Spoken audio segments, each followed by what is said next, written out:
Berta Gutiérrez, coordinadora de Comercio Exterior y Mercado Laboral del Instituto Mexicano para la Competitividad.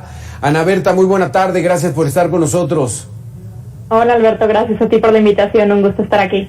Y también le doy la bienvenida a Irving Rojas, profesor de Economía del Centro de Investigación y Docencia Económica, el CIDE. Irving, gracias por estar con nosotros.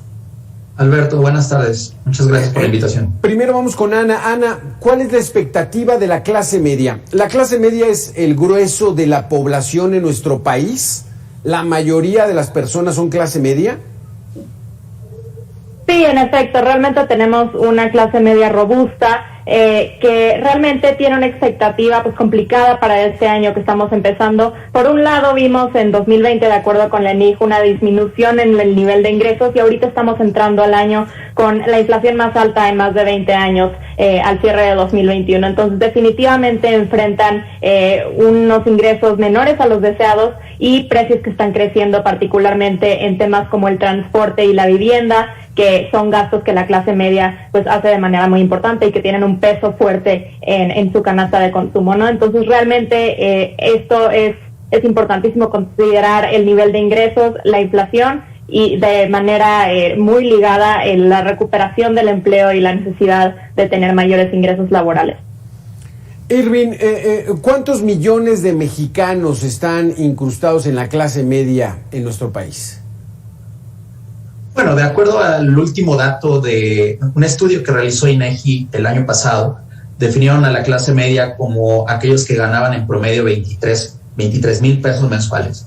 Y alrededor del 46 o 43% de los hogares, más o menos recuerdo, están clasificados en ese rubro. Entonces es una masa importante, de acuerdo a este criterio de INEGI, que toma en cuenta cosas como en qué gastan, la cantidad de dineros, de ingresos mensuales que tienen, entre algunos otros aspectos. Entonces es una masa importante de la población mexicana.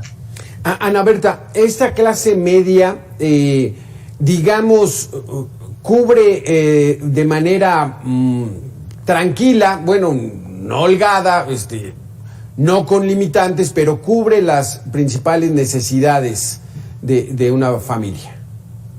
Efectivamente, ellos son aquellos que tienen ingresos suficientes para cubrir estas necesidades básicas que incluyen cosas como alimentos, tortilla, huevo, y ya tienen ingresos para cubrir otras cosas, vivienda, ropa, transporte. Sabemos que la medición de pobreza considera, entre otras cosas, otras variables, la proporción de la población que no tiene ingresos ni siquiera suficientes para cubrir este nivel de canasta básica de medida por el Coneval, ¿no? Entonces ahí sí hay una disparidad. Sabemos que los datos recientes muestran que la clase más baja, la gente que está en pobreza, tiene todavía una mayor afectación por la inflación, ¿no? Porque ahorita estamos viendo inflación más alta en alimentos, en cosas que son realmente básicas, pero esto no quiere decir que la inflación, cómo afecta a la clase media y cómo afecta a sus gastos, sea insignificante. También pues es un reto que están enfrentando.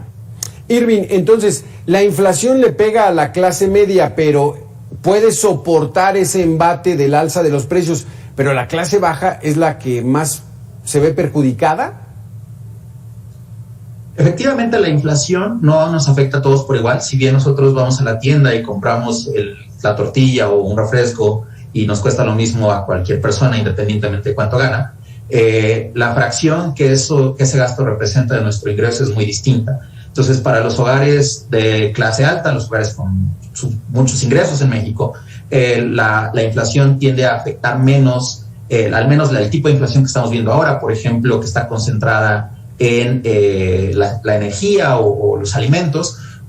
La energía y los alimentos representan una proporción menor de los ingresos de los hogares de clase alta que los de clase media o clase baja. Entonces, sí es un factor que afecta de manera desproporcionada a aquellos hogares que tienen un gasto más importante en alimentos, energía y demás, que podemos pensar que son los hogares los hogares más pobres. En contraste, una fuerza que puede estar contraviniendo los efectos de la inflación pueden ser los efectos del crecimiento en el salario mínimo, que en este año son importantes y que pueden beneficiar a cierto sector de los hogares más pobres, que son los que ganan este tipo de salarios. y que puede ser una fuerza en contra de los efectos inflacionarios. Entonces, los efectos inflacionarios para la clase media sí pueden ser importantes, pues no hay una fuerza contraria que por el momento esté paliando esos posibles efectos. Ana Berta, una característica de la administración federal actual es el apoyo en los programas sociales. El que una persona de la tercera edad, arriba de los 65 años, reciba 1,000 pesos al mes, ¿esto lo puede ayudar ante esta alza de precios a tener cierta fortaleza para enfrentar sus gastos? Ciertamente es un apoyo para una parte de la población que lamentablemente se ha visto que no llega necesariamente a los hogares más vulnerables y con mayor nivel de pobreza, pero puede ser una ayuda para los gastos. Sin embargo, no es suficiente y no es algo en lo que debamos necesariamente depender. No necesitamos que los ingresos sean constantes, sean sostenibles y que sean suficientes para mantener el nivel de gastos de las familias, ¿no? Porque sabemos que con la inflación, sea mayor o no para las familias de menores ingresos, hay necesariamente un cambio en la canasta de consumo de la población, y al ver incrementos importantes en el precio del transporte, en el precio de la gasolina, etcétera, pues necesariamente van a tener que gastar menos en otras cosas. En particular hemos visto que algo que sufre mucho es el gasto en educación, que es importantísimo para las futuras generaciones y para la movilidad social. Entonces ahí pues necesitamos mayor flujo de ingresos que no solo dependa de este tipo de programas sociales que no necesariamente tienen la mayor estructura, y además necesitamos también pues que haya un impulso al consumo, ¿no? El consumo está en buena parte impulsado por el gasto de la clase media en el país, ¿no? Entonces sí es algo que puede apoyar, pero no es suficiente y no es en lo que deberíamos estar apoyándonos. Exactamente. Irving, quizá ese sea uno de los golpes más fuertes que pueda recibir la sociedad en general, cuando empezamos a tener menos dinero o nuestro poco dinero cada vez vale menos. A lo primero que tratamos de quitar es, pues bueno, a la educación ya van a tener que reducirle, y ahí es donde nos afecta de manera general. ¿Estás de acuerdo? Sí, estoy de acuerdo. El fenómeno inflacionario al final nos va a afectar a todos, algunos en una proporción menor que a otros.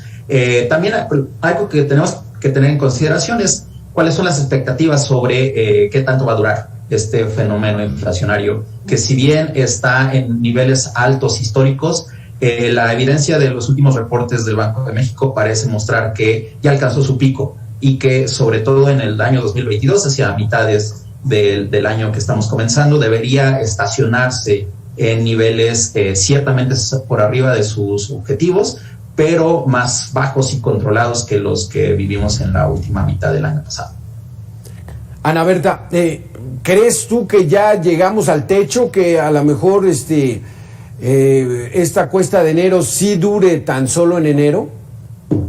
Mira, creo que más allá de un discurso sobre haber llegado al techo en términos de tasa de inflación anual, tenemos que pensar en la inflación que va a persistir en los siguientes meses del año, y además recordar que por más que la tasa de inflación anual baje en siguientes meses posiblemente, eso no significa que los precios van a bajar, ¿no? Los precios van a seguir aumentando de cierta manera y van a mostrar un nivel mayor al que tenían en periodos previos. Entonces, no necesariamente el hecho de que hayamos o no llegado a un pico significa que va a haber pues una menor presión en los ingresos y en los gastos de las personas, no que vaya a haber una menor presión sobre su poder adquisitivo. Entonces realmente pues hay que verlo en combinación con las expectativas de generación de empleo, las expectativas de crecimiento económico, que es fundamental tanto para el empleo y los ingresos de las familias. Entonces sí, pues hay trabajo que hacer y hay retos que enfrentar que van más allá del nivel de inflación y que afectan las expectativas de la clase media en el país. Irving Rojas, ¿cuál es la expectativa de la clase media en este 2022? Yo creo que hay dos dimensiones importantes de expectativas que van a afectar la economía de la clase media. Una definitivamente es la inflación.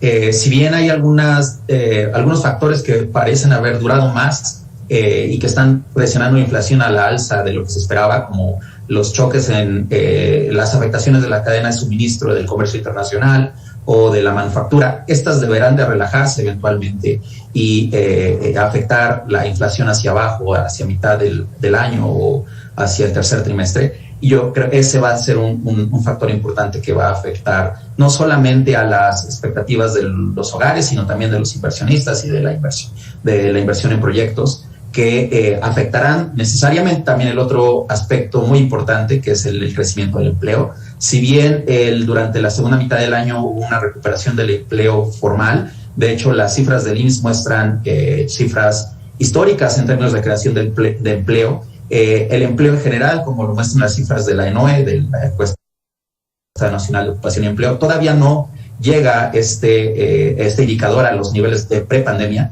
que debería alcanzarse durante este año 2022. Eso va a ser determinante para la recuperación del poder adquisitivo de la clase media y de una potencial recuperación de el nivel de ingreso, del empleo y de la demanda agregada para que en general afectan el crecimiento del país.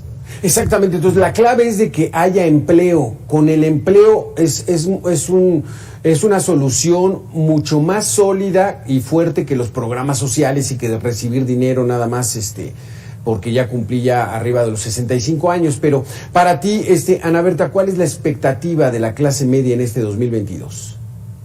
Creo que lo que mencionas del empleo es fundamental y agregaría tal vez el hecho de que no necesitamos solo empleo, sino empleo bien remunerado y de buena calidad, con prestaciones sociales suficientes, prestaciones de ley para la población. Y creo que la expectativa pues es todavía sentir cierta presión de la inflación, al menos en los primeros años, en los primeros meses del año, y también pues tener ahí cierta presión por el lado de una recuperación insuficiente del empleo, no solo al alcanzar términos de lo que se veía prepandemia en febrero de 2020, por ejemplo, sino que no ha recuperado la tendencia que tenía antes, ¿no? Conforme iba creciendo el empleo, ahorita tendríamos que tener todavía más trabajos en la economía de lo que tenemos, ¿no? Entonces no es suficiente recuperar el nivel prepandemia, sino pues recuperar nuestra tendencia que vaya al alza. Ahí creo que los retos que le pondría a la clase media mexicana son los ingresos, la inflación, pues, y la cierta volatilidad y falta de inversión en el país, que afecta sin duda el crecimiento y la creación de empleo.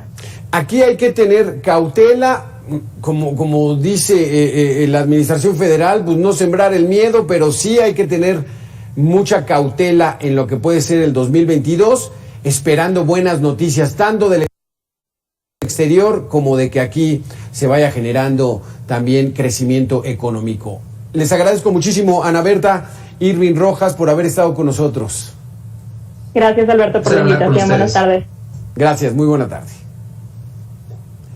Ahí lo tiene, hay que tener cierta cautela en este 2022, la inflación ahorita está fuerte, 7.36, eso es lo que dicen las autoridades. Esperemos que ya haya sido el pico máximo y que empiece a descender. No van a bajar los precios, pero al menos ya no van a subir. Y eso es buena noticia. Regresamos aquí en Mega Noticias en 2 minutos.